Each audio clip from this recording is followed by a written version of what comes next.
Pixel streaming through an AWS Windows server in Unreal Engine 424 and up. We will go through many steps, but in the end we will be able to stream our Unreal Engine packages through the cloud, allowing our clients, friends or community to experience our creation on every device, desktop, laptop, tablet or mobile, without hardware restrictions. This is Nazza here, co-founder and tech artist at My Design. If you like the content, click the like button, and if you haven't already subscribed to the channel, it really helps a lot. This will be a nice ride, so without further ado, let's jump into it.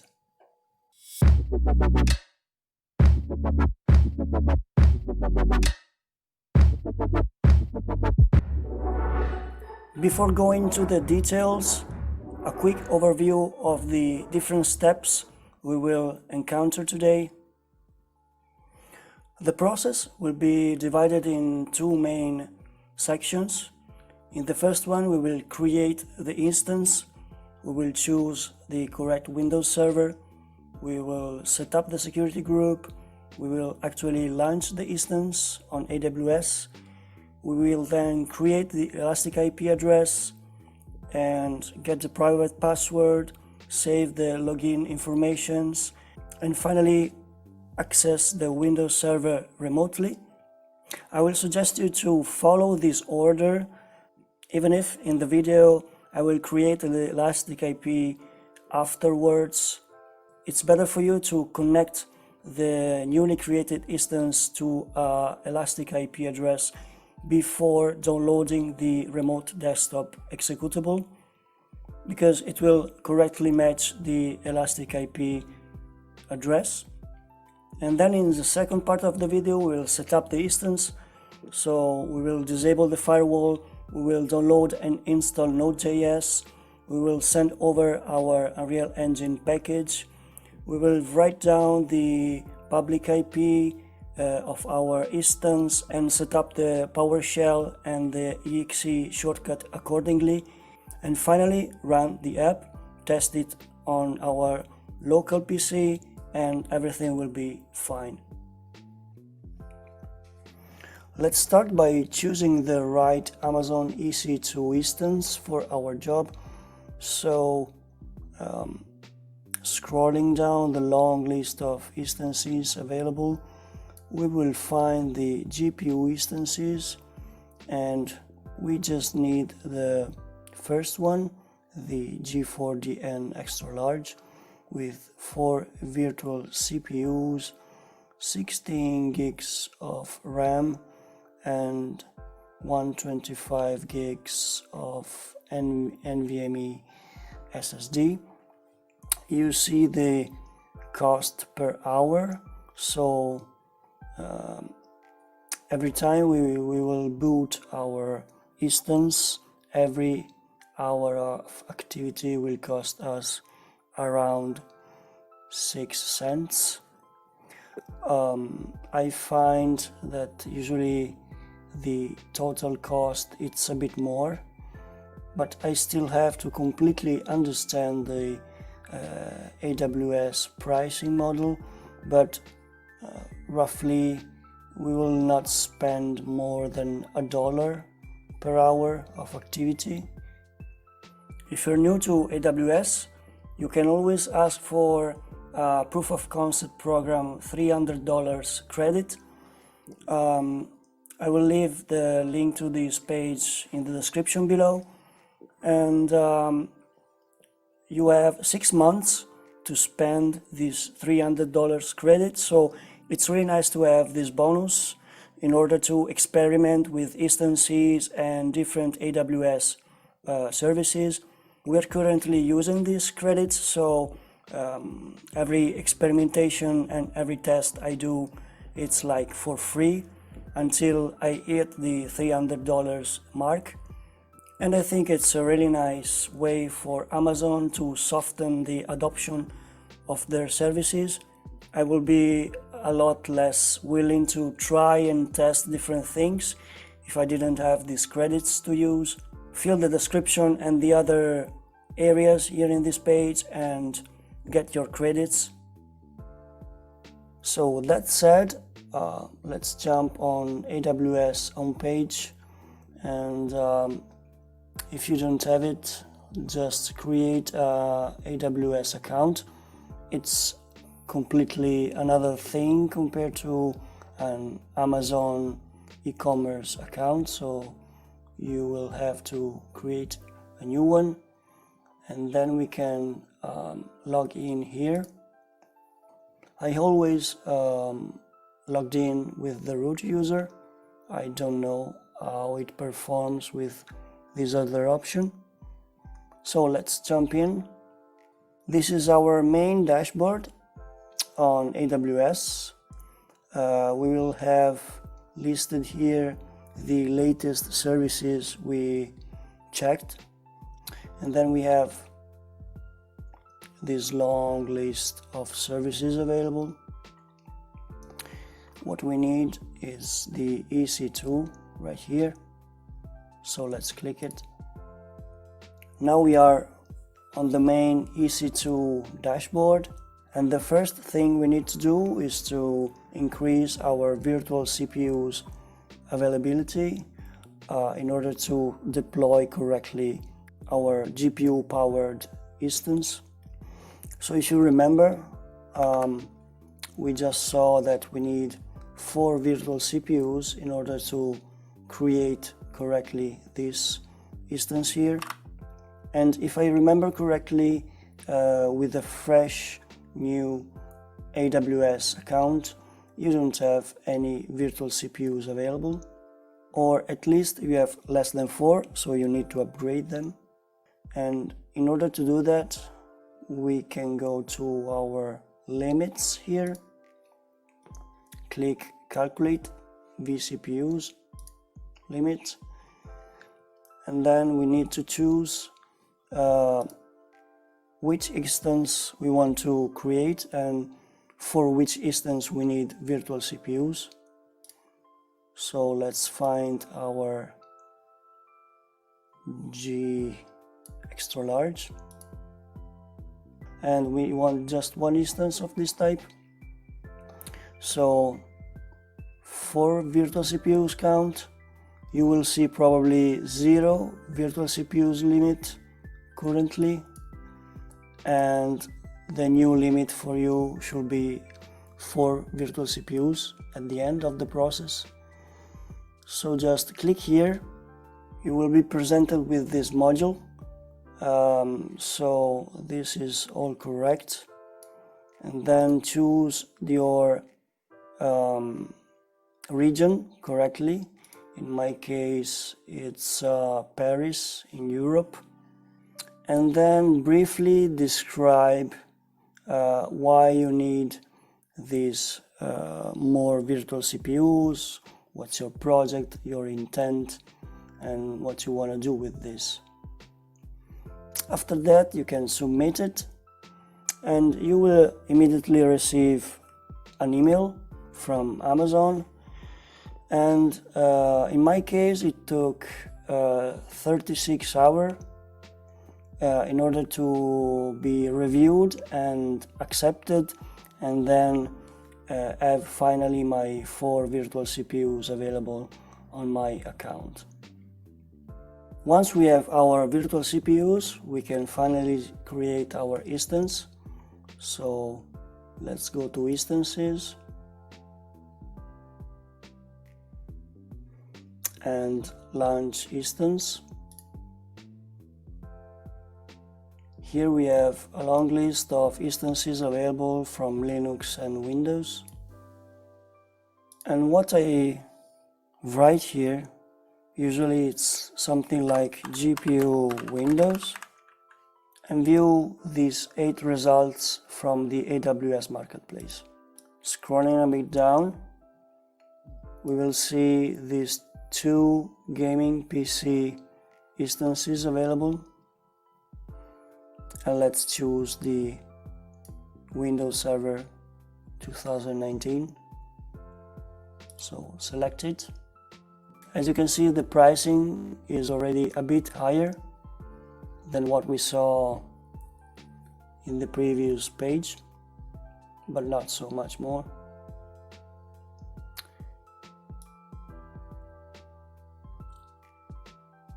we can move on.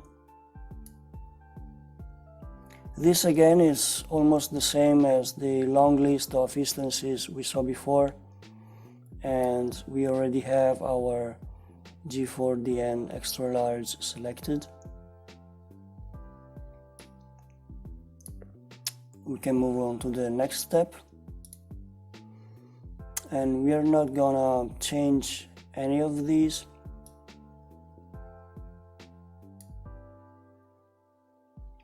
So let's go to the storage, and we are gonna leave everything as it is. So basically we will have 30 gigabytes on disk and another 125 gigabytes disk available, but this one will be created and recreated from scratch every time we boot our instance. So it's like temporary memory we can use, but do not store anything you wanna find again on your instance the second time you boot, because everything in here, every time we stop our instance, will be lost. Let's move to tags, and we can skip this step. And the important one is the security group.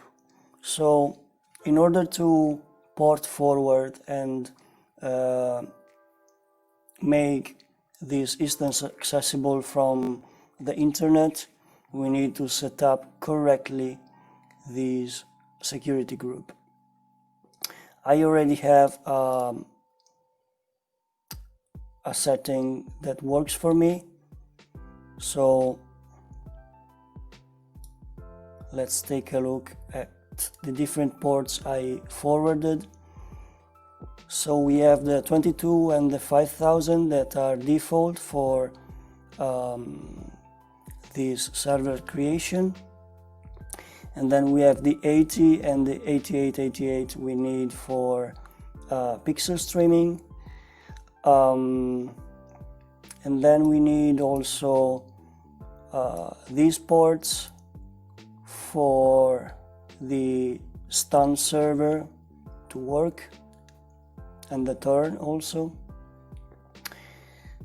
And then we need this one is required by Windows instances on the AWS in order to be accessible from remote desktop. It's probably too much and too many ports opened and wide open, because you see I opened them for every IP on the internet, so it's probably too much, but in regard of pixel streaming, for me it works. So you can copy them, you can create a new security group from here, or also you can create it afterwards and add this instance to the security group. You will find the security group option in the left column in the EC2 dashboard.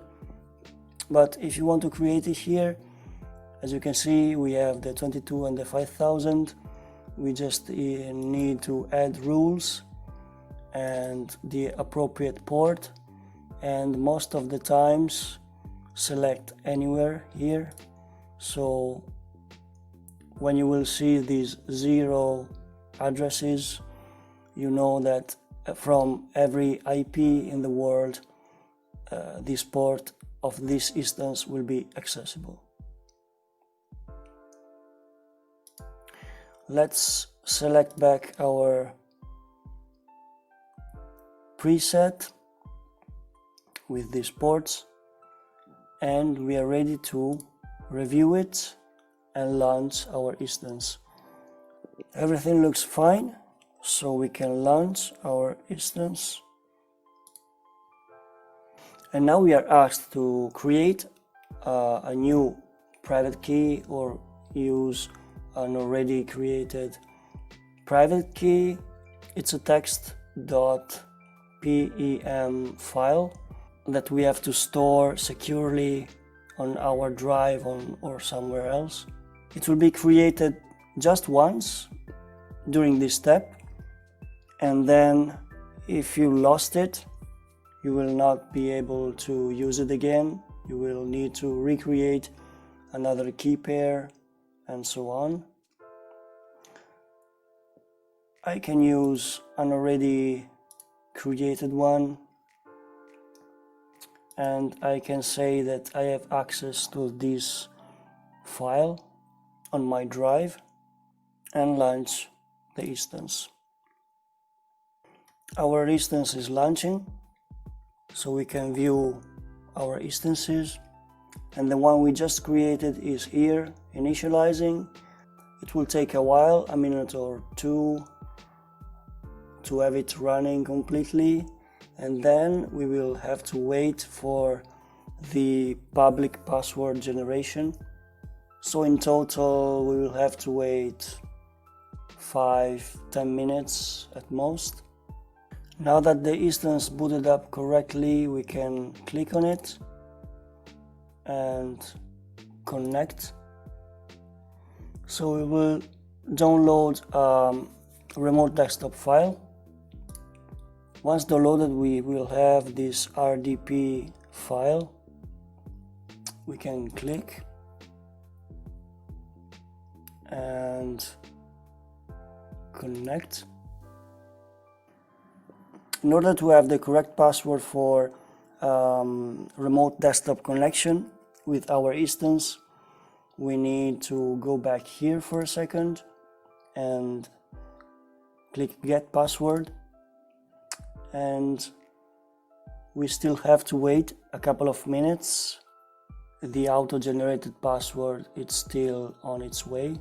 Once the auto-generated password is created, we can go here and select our PEM file we created earlier or we already have on our local drive. So let's go here, select the PEM and decrypt password, and this is the password we need to access. So save it somewhere safe. We can copy these 3 lines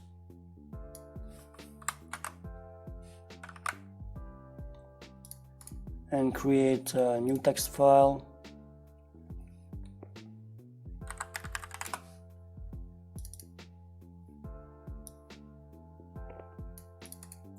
And paste everything here and save it for later.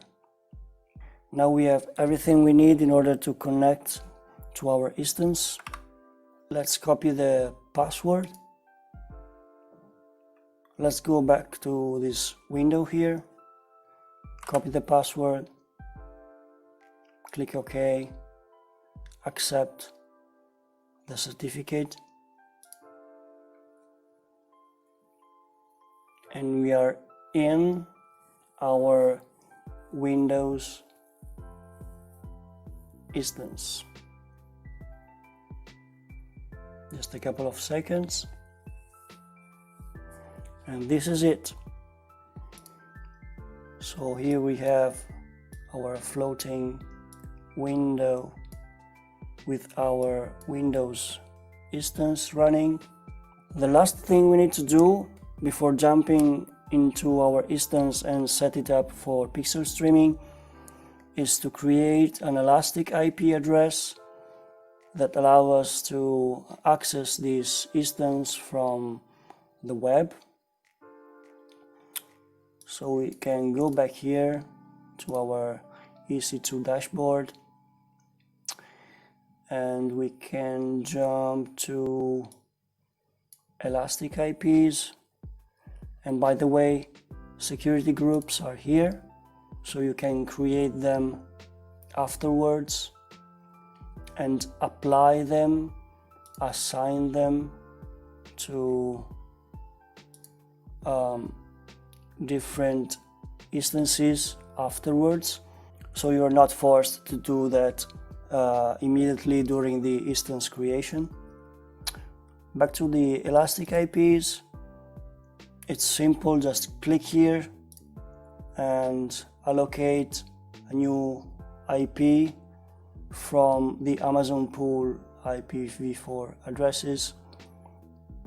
I already have one free here for our new instance, so just select it, actions, associate Elastic IP address, and choose our instance, this one, select the private IP address, and if you want to reassociate the same Elastic IP, you can click this option here and then associate. Now this public IP, it's connected to our newly created instance, and we're ready to jump into it and set it up for pixel streaming. If your instance is running while we change the public IP, it's probably a good idea to reboot the instance.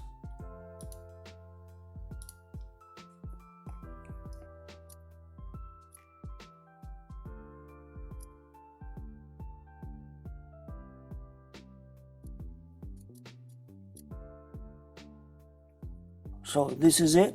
This is our instance. We are correctly connected remotely, and now we can start messing around with it. So the first thing I like to do usually it's to turn off the firewall.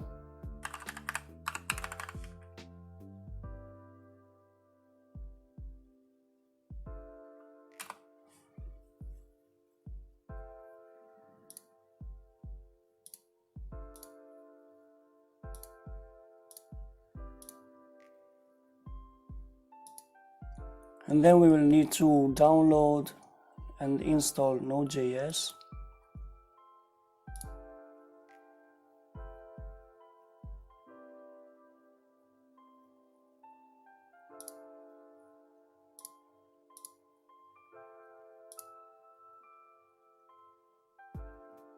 Let's keep everything by default.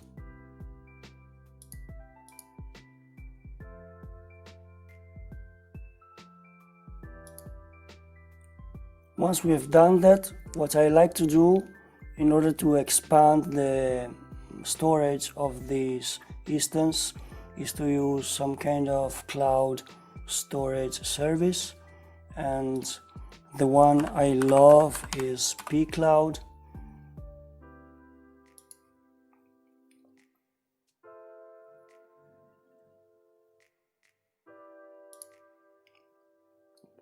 I'm viewing the website in French because my region for AWS is in Paris, so everything is fine.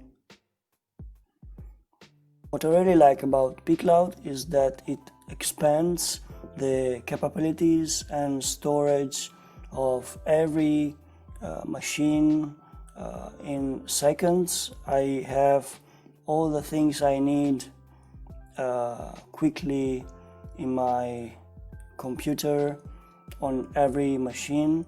In this case, I use it to reach quickly the Unreal Engine project we will set up for pixel streaming.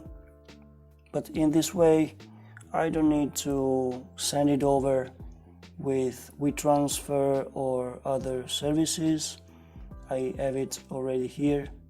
I just copy it in the desktop in order to set it up and change it exactly for this machine. If you would like to try pCloud, I will leave down in the description below a link for 30 days of free trial. I now have the 2 terabytes plan and I love it. I know that I have plenty of space in the cloud where I can store everything I need, and it's quickly available wherever I go. Let's move on setting up our project for pixel streaming. So we will need a shortcut here. We can copy in here the settings from the previous video and change the IP address to the one we see here. So it's 35.180.70.122, and the rest it's okay like this. So we can apply. I will leave everything down in the description below anyway. And then let's go change the settings for pixel streaming. So signaling web server, let's copy this one, let's call it backup. Let's open the other one. Let's use the same stun server as before. So let's copy this one.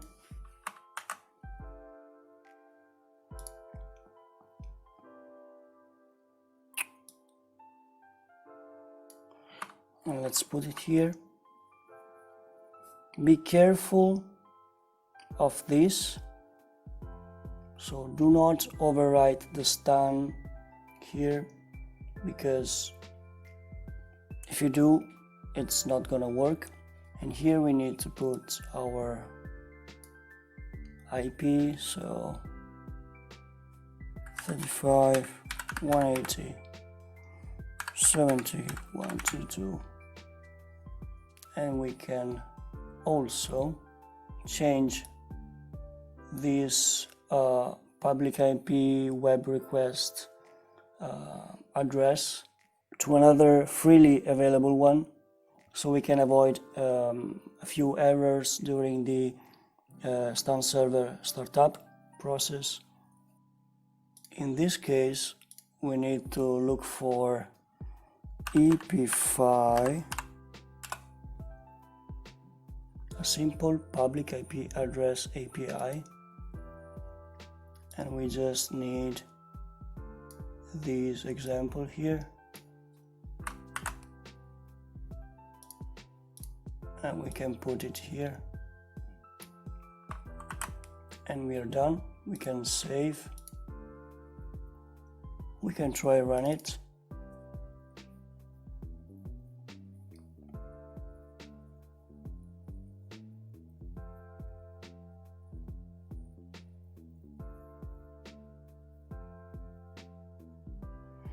The errors given are telling me I need to install Visual Studio, but let's try first to run our game, and we are asked to install the C++ 2015 Visual Studio runtime. Let's install them and let's see if that's enough. So we don't need to install Visual Studio completely. Even if we don't have Visual Studio installed, we have the minimum requirements in order to run the stun server, and the game is connected and running in the background.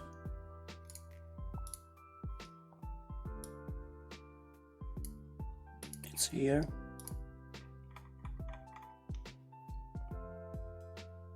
So now back to our local PC, we can copy our public IP here and paste it.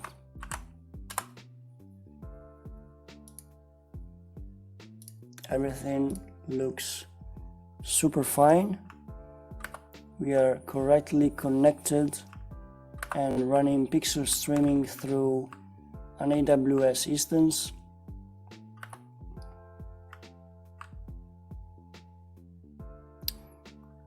Sound, it's working too. I'm pretty sure about it. I tested with another app that also add some sound effect. The quality of the image is clear, the input is really nice, the lag is almost not existent, and we are running this through the cloud. It's really nice and awesome. As I showed you in the previous video about pixel streaming, you can always use services like NoIP in order to personalize and customize your IP address, so you can share more clean and professional links to your clients, users and friends. I'm not going through the setup this time. You can always take a look at the previous video for that. So let's move on. Something that will become a problem pretty soon with large Unreal Engine projects is the space available here on your local disk. Of course, if you're running a pCloud drive like this one, you have a lot less problems. But in case you need more space, you can come here and Server Manager. You can go to File and Storage Services once they're loaded. Click on Disks. As you can see, we have our 30 gigabytes here, and you can create this new volume quickly. Give it a letter.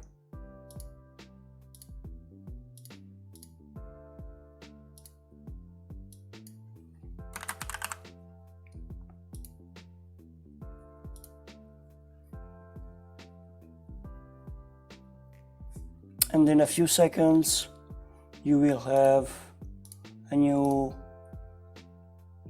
drive here.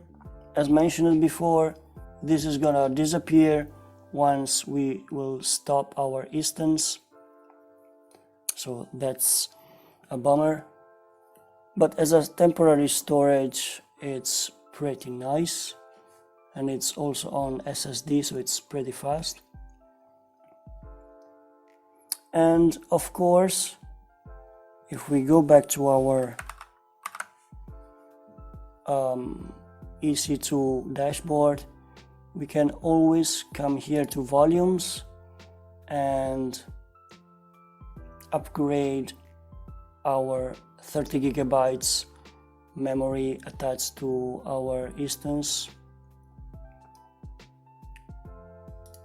In Actions, we can modify volume and increase it as much as we want, depending on our needs.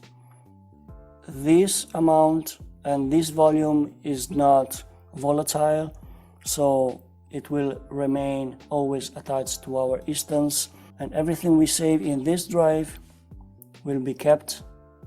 Every time we start our instance, we will find it there. So this was how to set up AWS instances for pixel streaming. It's a great option during these times of lockdowns and isolation. It's a great way to showcase interactive Unreal Engine based experiences with clients, to showcase our games, our experiences, and everything we need to everybody in the world. The limitation right now is always the same: one player at a time has the control of the character, and everybody else is just looking at what this player is doing. So many viewers, only one active player at a time. It's something I'm looking forward to address, so probably another video about this topic for multiplayer pixel streaming is coming hopefully soon, but it's something I still need to address. So maybe some of you already know how to fix this and make this a reality feel free to contact me because I'm really interested in this solution. This again was pixel streaming through an AWS instance. I hope you liked and found this video useful for you. It's really a joy finally to bring this content to you. Many of you asked for it, and thanks again for watching till the end, and see you to the next one.